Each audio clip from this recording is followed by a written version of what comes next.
Let's now talk about a really important element of drawing a listener in. It's dynamics. It's dynamics. It's the rise and fall of the level of sound, the velocity in which you're attacking the string, or if you're attacking it or playing legato or pulling off or hammering on.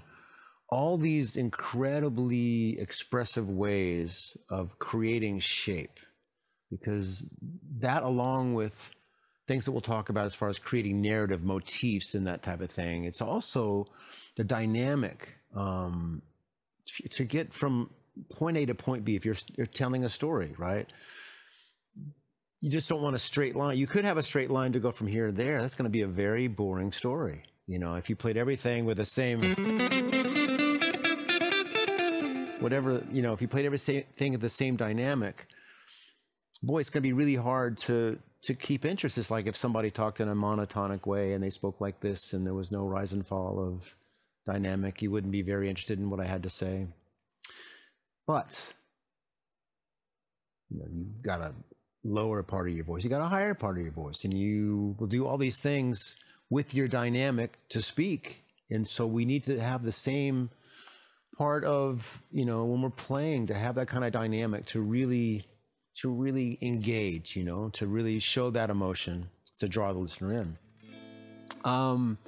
So to give some examples and to talk about, I'm again sticking with a fairly clean tone. The more distortion we have, you know, if a lot of us tend to be, you know, rock soloists, but I don't want to misjudge or label you. I haven't met you yet, but when I do, I'll hear your tone.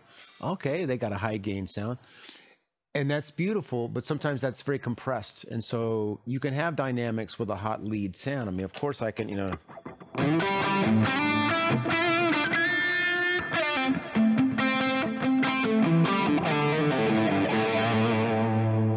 But the nature of distortion is you know, you are compressing the sound a bit when it gets into the distorted frequencies, and so you have less frequency range to be expressive. So for me, when I think about an expressive tone with really lots of dynamic range, it would be a cleaner sound. And some of my favorite guitar players that I've learned dynamics from, you know, were usually playing with a lower gain tone when I recognize, oh boy, listen to, you know, Larry Carlton's playing. Again, just a textbook for me for electric lead guitar expression, you know. And also, of course, Jeff Beck. I mean, maybe the most expressive, you know, solid body electric guitar player ever. But Larry's tone and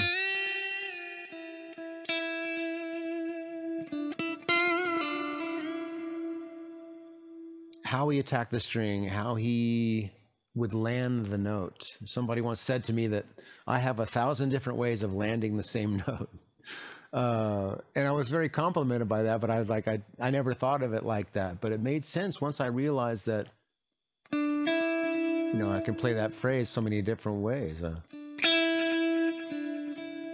So let's just look at what leads to that. What leads to that dynamic? What can you work on to get more dynamic out of your playing? So the first thing I think I mentioned was just velocity. You know, if we're just playing with our pick and we're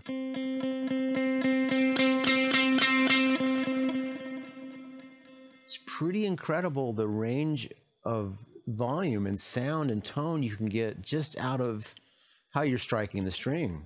You know, you might practice this, how lightly to, you know, again, with a more open, cleaner sound, you'll have much more range. But